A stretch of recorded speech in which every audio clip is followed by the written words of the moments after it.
Good morning, everyone. Dr. Victoria Scarbo here, speaking to you from the Seeds of Transformation Healing Center in Wareham, Massachusetts.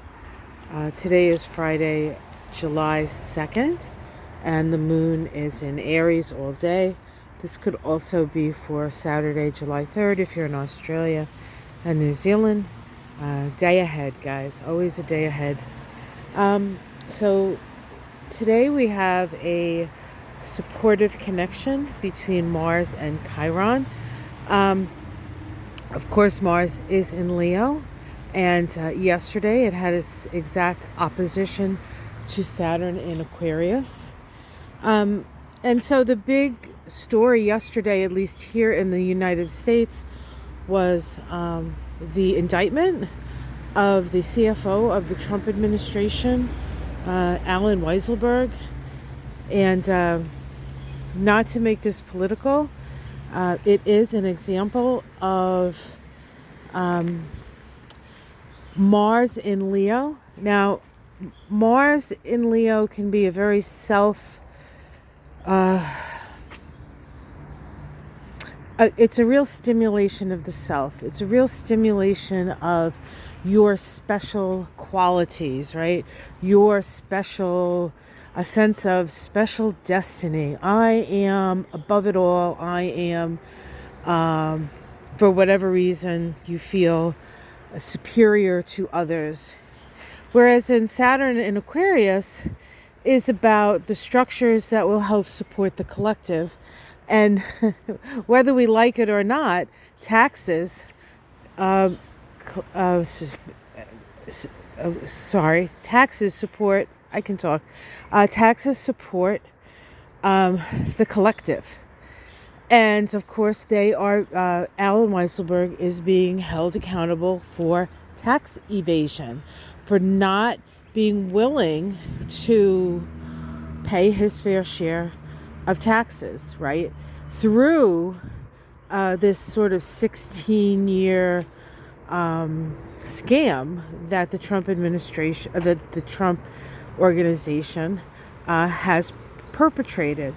And he's not the only one. There's another co-conspirator, unnamed, which of course everybody's, assuming, might be one of the kids or, whoever, or one of the other, I guess, upper echelon in the Trump administration.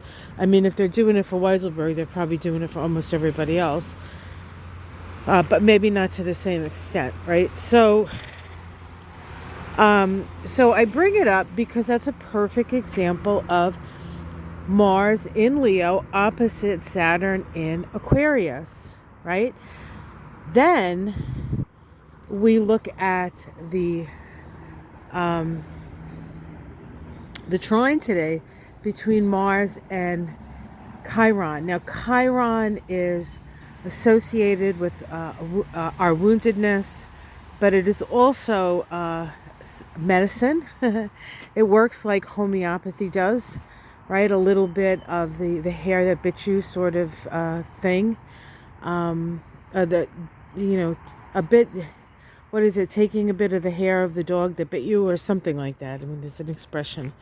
A little bit of the poison helps to cure the poison kind of thing, right? Even though it's not poison. But anyway, but that Mars making a connection to Chiron, for me, was the sense of, oh my God, somebody finally got called out. Like that sense of, maybe there is something we can do, right? So there's this sense. So, Mars went from being the selfish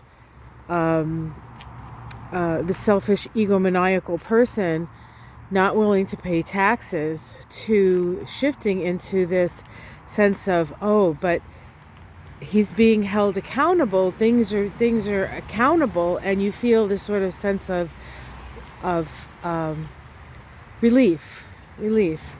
Although there's been a lot of we've had these numerous opportunities to for people to be held accountable, and they haven't been. Now, of course, the ex-president hasn't been held accountable yet.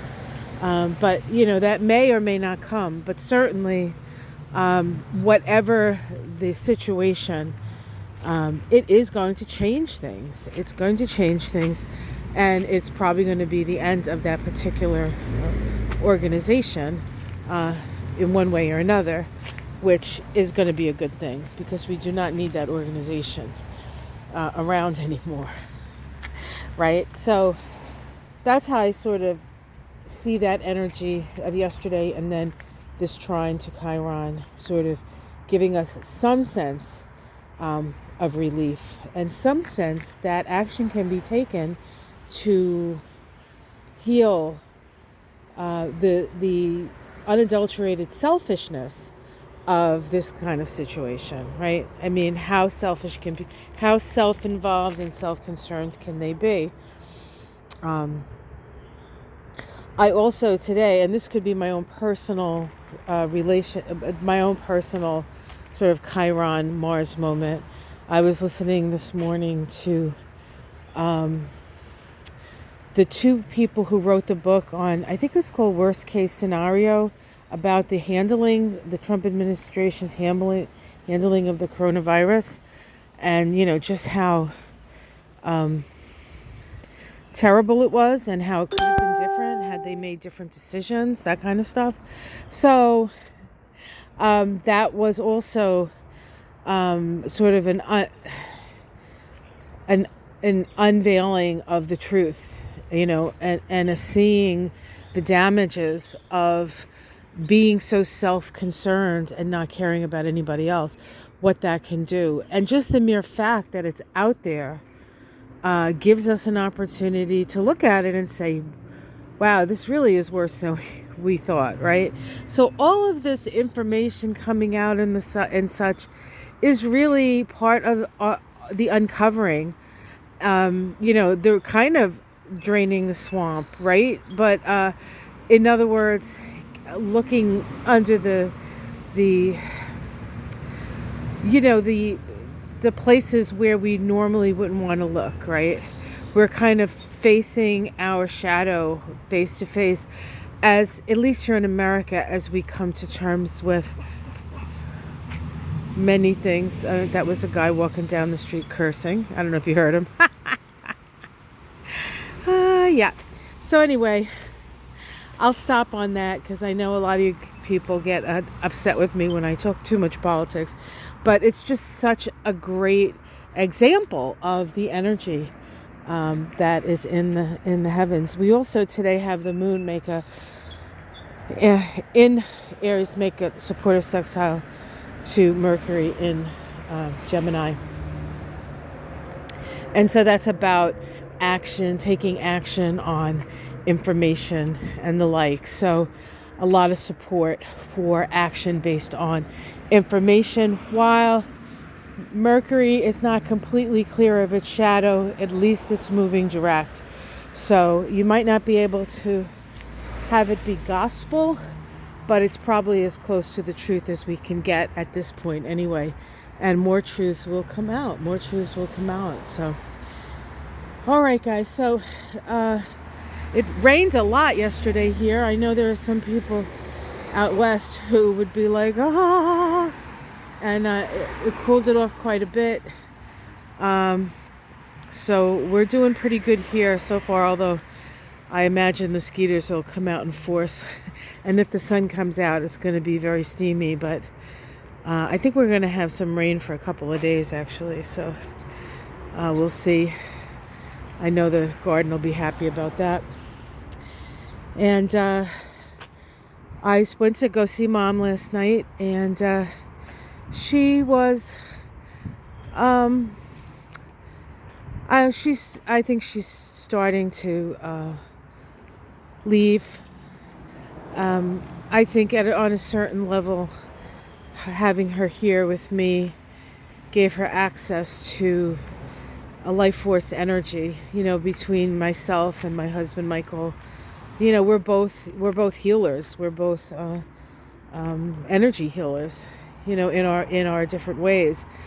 And now that she's sort of away from us, you can kind of see that she doesn't have that access. Of course, we send her all kinds of love and support, and I go see her every day. But she's not, I think that she is starting to transition, actually. So we'll see. We'll see. It's hard to tell because, it's hard for me to come to terms with it on one level. It's a little harder for me to judge it on another level because I'm in it, right? But I do appreciate all your prayers and all your concerns, and keep the good juju coming to get her into a good rehab facility. I got the paperwork done yesterday, so hopefully we can get things moving in that direction. But I appreciate all your support and all the love that you guys send me. I just had 5, a whole bunch of crows just went over my head. Interesting, because we don't usually have a lot of crows here. Messages from the crows. Magic. Magic afoot.